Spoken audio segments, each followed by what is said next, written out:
Najuta kutoa siri ya utajiri wangu, sehemu ya kwanza. Kuna wakati nilitamani dunia inimeze kuliko kuendelea kuishi maisha niliyokuwa nayo. Nilidharauliwa, nilichekwa na nilikataliwa na watu ambao nilidhani walinipenda. Lakini sikujua kwamba maumivu yale ndio yalikuwa mwanzo wa safari ya ajabu ambayo ingenifanya niwe mmoja wa watu matajiri zaidi niliowahi kuwafahamu. Jina langu mimi ni Baraka Mwangosi. Nimezaliwa na kukulia katika kijiji kidogo kilichopo mkoani Mbeya. Kijiji chetu kilizungukwa na milima mirefu, mashamba ya mahindi na kahawa, lakini pamoja na uzuri huo, maisha ya wengi wetu yalikuwa ya kawaida sana. Familia yangu haikuwa tajiri wala maskini wa kutupwa. Tulikuwa tunaishi maisha ya kubangaiza.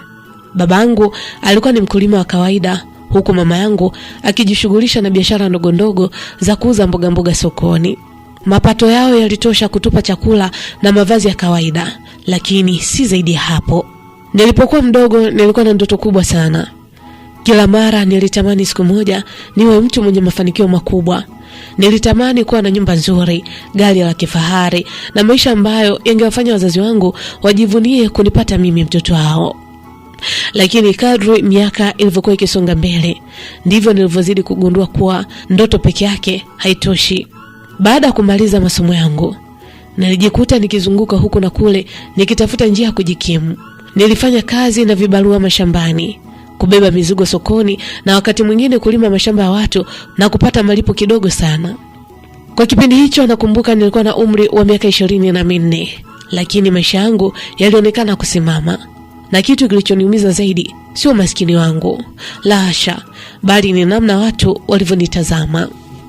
Nakumbuka kuna msichana mmoja niliyempenda sana ambaye anaitwa Aisha. Nilikuwa nimejipanga kwa muda mrefu ili nimueleze hisia zangu. Nilijiaminisha kuwa labda Aisha angeweza kuona moyo wangu mzuri kuliko hali yangu ya kifedha. Siku nilipomfuata, alinisikiliza kwa makini kabla ya kutabasamu. Tabasamu lile lilinipa matumaini, lakini maneno yaliyofuata yalichoma moyo wangu kama moto. Aisha aliniambia kwamba, Baraka, wewe ni kijana mzuri, lakini bado hujajipanga. Sina uhakika kama unaweza kunipa maisha ninayoyahitaji. Maneno yale yaliniumiza kuliko nilivyoweza kuonyesha. Sikuishia hapo. Baada ya muda nilijaribu tena kwa msichana mwingine, naye alinijibu karibu maneno yale yale. Wengine hawakuhangaika hata kuficha sababu zao. Waliniambia wazi wazi kuwa hawakuwa tayari kuhusishwa na kijana ambaye hakuwa na kitu cha kujivunia. Na kadri nilivyokataliwa, ndivyo hasira ya umaskini ilivyozidi kukua ndani yangu. Nilianza kujiuliza maswali mengi sana. Kwa nini pesa zilikuwa na nguvu kiasi hicho? Kwa nini watu waliheshimu mali kuliko tabia? Kwa nini mtu maskini alionekana hana thamani hata kama alikuwa na moyo mzuri? Maswali hayo yalinizunguka kila siku. Na taratibu maswali haya yakaanza kubadilika kuwa kiu kubwa ya kutafuta utajiri. Sikuwa nataka kuwa tajiri kwa ajili ya kujionyesha, la hasha, bali nilitaka kuthibitisha kuwa mimi pia ningeweza kufanikiwa. Nilitaka kuwasaidia wazazi wangu waliokuwa wanaendelea kuhangaika katika maisha yao. Nilitaka kuishi maisha ambayo yangeondoa fedheha niliyokuwa nikipitia kila siku, lakini sikujua njia, sikujua pa kuanzia.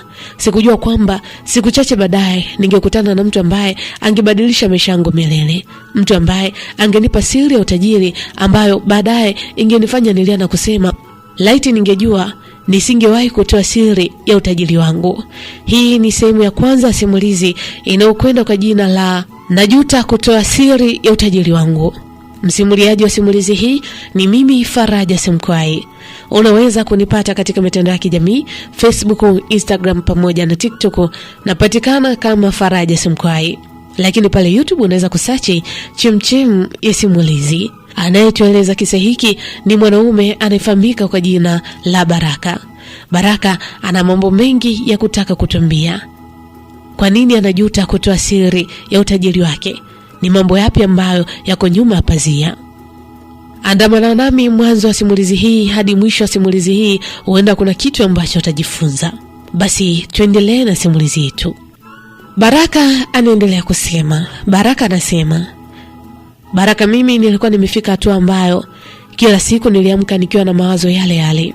Nilikuwa nawaza kwamba ningewezaje kubadilisha maisha yangu. Ningewezaje kutoka katika umaskini uliokuwa umeniganda kama kimvuli.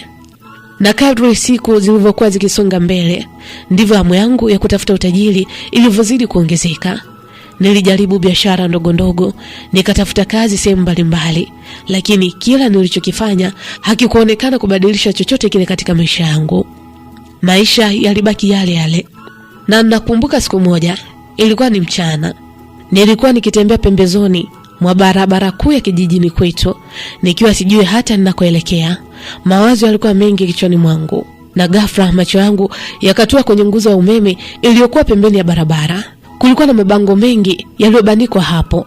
Baadhi yalikuwa ya matangazo ya biashara, mengine ya nyumba za kupangisha, lakini bango moja lilinivutia kuliko yote. Bango lile lilikuwa limeandikwa kwa herufi kubwa, tena kwa rangi nyekundu. Bango lile lilisomeka hivi: "Je, unataka utajiri? Sisi tunawasaidia watu kufikia mafanikio makubwa ya kifedha.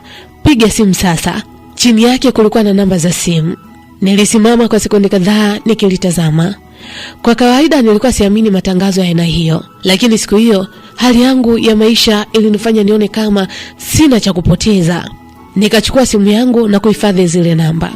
Kwa zaidi ya saa 2 nilikuwa nikijiuliza kama nipige au nisipige. Mwisho wa siku nikajikuta nikibonyeza namba zile. Simu ilipokelewa baada ya kuita mara 2. Sauti nzito ya mwanaume ilisikika upande wa pili ikisema, "Halo?" Nikasema, "Halo, shikamoo. Nimeona tangazo lenu kuhusu kusaidia watu kupata utajiri." Baraka anasema kulikuwa na ukimya mfupi. Kisha mwanaume huyo akasema kwa sauti ya utulivu. Akasema, "Oh, sawa. Kama upo tayari kubadilisha maisha yako, basi njoo nione. Lakini si kila mtu anafanikiwa kufika hapa nilipo." Baraka anasema maneno yale yalinifanya nichanganyikiwe. Mtu yule akanipa maelekezo ya sehemu aliyokuepo. Na mahali hapo palikuwa mbali kidogo na kijiji chetu, katika eneo lililozungukwa na miti mingi na misitu midogo midogo. Basi baada ya siku 2 za kutafakari, niliamua kwenda. Niliondoka mapema sana asubuhi.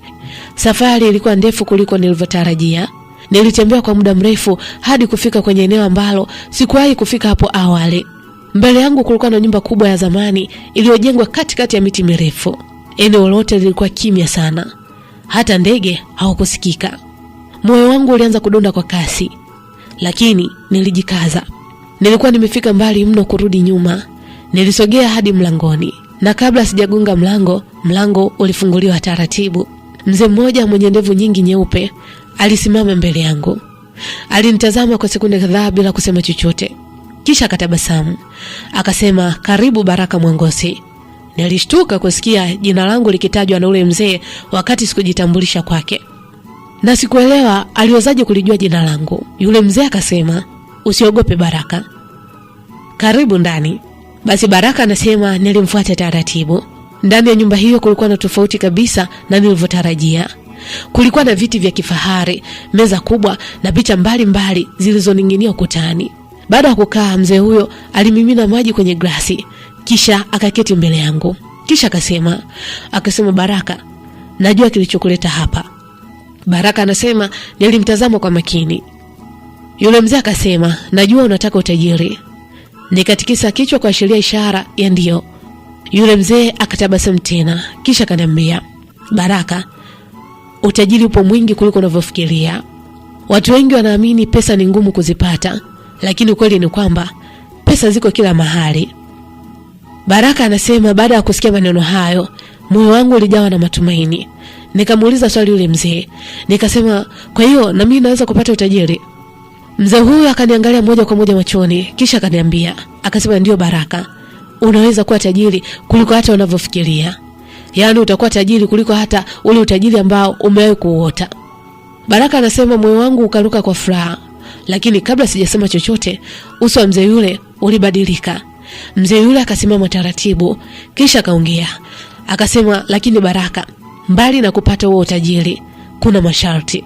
Baraka anasema baada ya kusikia neno masharti, nikameza mate, kisha nikauliza, "Masharti gani mzee?" Mzee yule alinitazama kwa muda mrefu kabla ya kujibu. Akasema, "Baraka, utajiri upo, lakini masharti hayo ndio ataamua kama utakuwa tajiri maisha yako yote au kama utapoteza kila kitu katika maisha yako." Baraka anasema mwili wangu wote ulisisimka. Nilitaka kujua ni masharti gani hayo. lakini sikuwa najua kwamba masharti hayo yangekuja kubadilisha maisha yangu kwa njia ambayo sikuwahi kuitegemea. Bado Baraka anaendelea kutueleza. Baraka anasema, dakika kadhaa zilipita nikiwa nimeinamisha kichwa. Kisha yule mzee akaniambia, akasema, Baraka, una masharti hayo mawili na unatakiwa uchague moja kati ya haya mawili.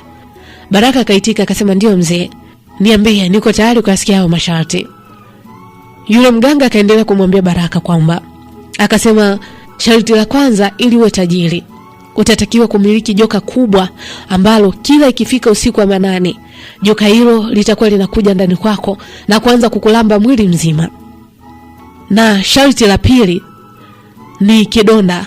Utatakiwa kuwa na kidonda ambacho kitakuwa kinatoa wadudu katika mguu wako, na wadudu hao kadri wanavyozidi kuongezeka ndivyo pesa zako na utajiri wako utakavyozidi kuongezeka. Masharti ni mawili tu. Je, ni lipi unataka, la joka au la kidonda? Baraka anasema, baada ya kusikia maneno hayo nilitafakari sana. Nilitafakari na kuanza kuogopa, huku mwili wangu ukiendelea kusisimka. Na kadri nilivyozidi kufikiria, nilianza kuvuta picha kuhusu lile joka ambalo mganga aliniambia. Yaani kadri nilivyozidi kuliwaza hilo joka, hofu yangu ilivyozidi kuingia moyoni mwangu. Sikuweza kufikiria maisha ya kuishi kila siku eti nikisubiri kifika usiku wa manane joka kubwa lije linilambe mwili wangu. Nikasema hapana, na nisingeweza hata siku moja kuvumilia. Basi hatimaye nikainua kichwa na kumtazama mzee yule. Nikamwambia, mzee, nimechagua sharti langu. Baraka anasema mzee yule akaniangalia kwa makini, kisha akaniambia, umechagua yapi kati ya hayo mawili? Baraka anasema nikavuta pumzi ndefu, kisha nikamwambia, nimechagua hilo sharti la pili, sharti la kidonda. Mzee yule akatikisa kichwa taratibu kana kwamba alikuwa ametarajia jibu hilo. Kisha akaniambia, kwa nini umechagua kidonda? Baraka anasema nilimjibu mzee yule kwamba naogopa joka. Naona ni bora nivumilie maumivu ya kidonda kuliko kuishi maisha ya hofu kila usiku. Mzee yule akatabasamu kidogo, kisha akasema, unajua Baraka, watu wengi huchagua hivyo, lakini kumbuka maumivu ya kidonda si jambo dogo kama unavyofikiria. Baraka anasema hata baada ya mzee yule kuniambia hivyo, nikamwambia niko tayari. Yule mzee akaniambia, una uhakika? Nikamjibu tena, ndio, niko tayari, nataka kidonda. Mzee yule akasimama kutoka kwenye kiti chake ambacho alikuwa amekaa, akaenda kwenye chumba kingine na kurudi akiwa ameshika bakuli dogo jeusi. Ndani yake kulikuwa na unga wa ajabu wenye rangi ya kijivu. Yule mzee akanitaka nisimame. Moyo wangu ulikuwa ukidunda kwa nguvu. Yule mzee alichukua kiasi kidogo cha ule unga na kuupaka kwenye paja langu la kushoto. Na ghafla nikahisi maumivu makali sana. Nikasema, "Ach!" Nilipiga kelele huko nikishika sehemu aliyokuwa amepaka mzee yule. Ndani ya sekunde chache tu ngozi ilianza kuvimba. Kisha kidonda kikaanza kujitokeza taratibu. Nilitetemeka kwa hofu. Kidonda kile hakikuwa kikubwa sana, lakini kilionekana tofauti na vidonda vya kawaida. Kidonda kile kilikuwa na rangi ya ajabu kiasi kwamba hata kukiangalia kilinitisha. Yule mzee akaniambia, akasema, Baraka, kuanzia leo hiki kitakuwa chanzo cha utajiri wako. Mzee yule alisema kwa sauti ya utulivu. Kisha akaendelea kusema, akasema, kila saa 8 usiku kitafunguka. Wadudu watatoka ndani yake na hao wadudu watageuka kuwa fedha. Baraka anasema nilimtazama kwa mshangao yule mzee. Yule mzee akaendelea kusema, akasema, lakini kumbuka, usimwambie mtu yeyote siri ya kidonda hiki. Baraka anasema nikaitika nikamwambia sawa. Yule mzee akaendelea kusema, akasema, haijalishi hata siku utakapooa, haijalishi yule mtu utampenda kiasi gani, haijalishi yule mwanamke utampenda kiasi gani, hutakiwi kumwambia siri. Baraka anasema pia nikajibu sawa. Yule mzee akaendelea kusisitiza, akasema, Baraka, na maanisha haijalishi huyo mtu atakuwa nani. Baraka anasema nikasema nimeelewa. Yule mzee akasema, Baraka, unajua kwa nini na kusisitiza mambo haya? Ni kwa sababu siku utakayotoa siri hiyo, utajiri wako utaanza kutoweka mbele ya macho yako. Baraka anasema nikameza mate. Sikujua maneno hayo yangekuja kunitesa miaka mingi baadaye. Wakati huo nilikuwa na jambo moja tu kichwani mwangu, ni utajiri. Na siku hiyo ndiyo ilikuwa mwanzo wa safari yangu kutoka kijiji cha Mbeya kuelekea mjini Tunduma, mahali ambapo maisha yangu yangebadilika milele. Bado Baraka anaendelea kutueleza. Baraka anasema, baada ya kutoka kwa yule mzee, nilirejea kijijini kwetu nikiwa na mawazo mengi sana. Kwa upande mmoja nilikuwa na matumaini ya maisha mapya. Kwa upande mwingine nilikuwa na hofu ya kile kidonda nilichopewa. Siku ya kwanza hakikutokea kitu chochote. Siku ya pili pia halikutokea jambo la ajabu. Nilianza kujiuliza kama kweli yale maneno ya yule mzee yalikuwa na maana yoyote au aliamua tu kunipa kidonda chake cha miujiza. Lakini usiku wa siku ya 3 kila kitu kilibadilika. Nakumbuka ilikuwa yapata saa 8 kamili za usiku. Ghafla nilianza kuhisi maumivu makali sana katika paja langu la kushoto. Maumivu yale hayakuwa ya kawaida. Nilihisi kana kwamba maelfu ya sindano zilikuwa zinachoma sehemu ile kwa wakati mmoja. Nilijaribu kuvumilia lakini nilishindwa. Nikaanza kugugumia kwa maumivu huku jasho likinitoka mwili mzima. Dakika chache baadaye kidonda kile kilianza kufunguka taratibu. Kisha harufu kali sana ikaanza kusambaa ndani ya chumba kile. Harufu ile ilikuwa ni mbaya sana kiasi kwamba nililazimika kufunika pua yangu. Nilipokuwa nikishangaa kilichokuwa kinaendelea, ghafla nikawaona wadudu wadogo kwa wakubwa. Wadudu walianza kutoka mmoja baada mwingine ndani ya kile kidonda. Moyo wangu ulitaka kusimama. Nilitaka kupiga kelele, lakini sauti haikutoka. Nilikuwa nimeganda kwa hofu. Wadudu wale waliendelea kutoka huku maumivu yakizidi kuwa makali sana kwa upande wangu. Nilihisi kama mguu wangu ulikuwa ukichanwa vipande. Baada ya dakika kadhaa, jambo la kushangaza lilitokea. Wadudu wale walianza kubadilika. Taratibu wakaanza kung'aa. Kisha mbele ya macho yangu wakageuka na kuwa noti za fedha. Nilishtuka.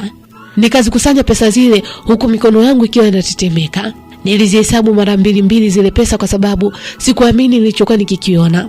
Zilikuwa ni pesa halisi, pesa halali. Na zilikuwa ni pesa nyingi kuliko nilizowahi kuzishika kwa wakati mmoja katika maisha yangu.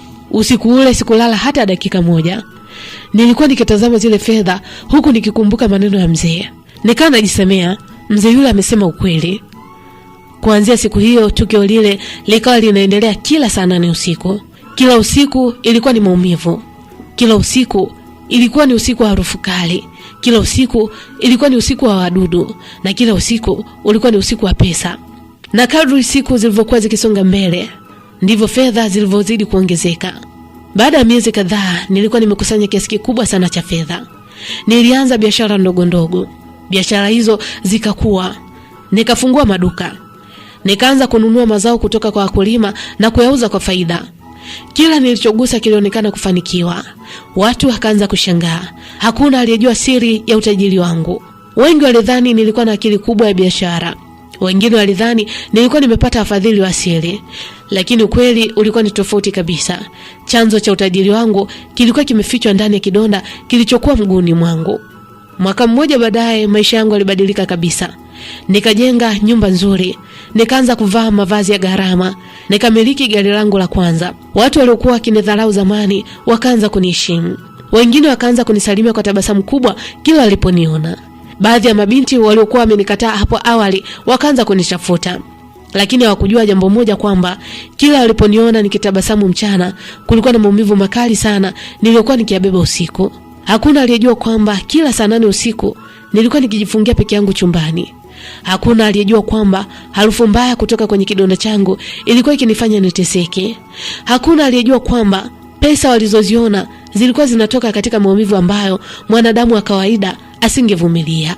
Na kadri nilivyozidi kuwa tajiri, ndivyo nilivyozidi kufahamu kwamba siri hiyo ilikuwa hatari sana.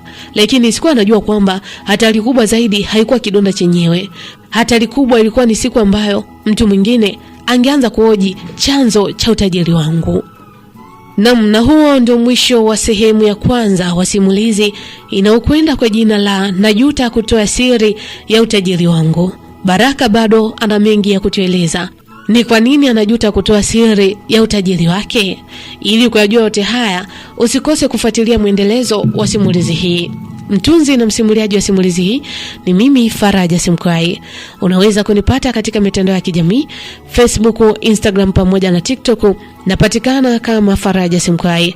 Lakini pale YouTube unaweza kusearch Chemchem ya Simulizi. Najuta Kutoa Siri ya Utajiri Wangu.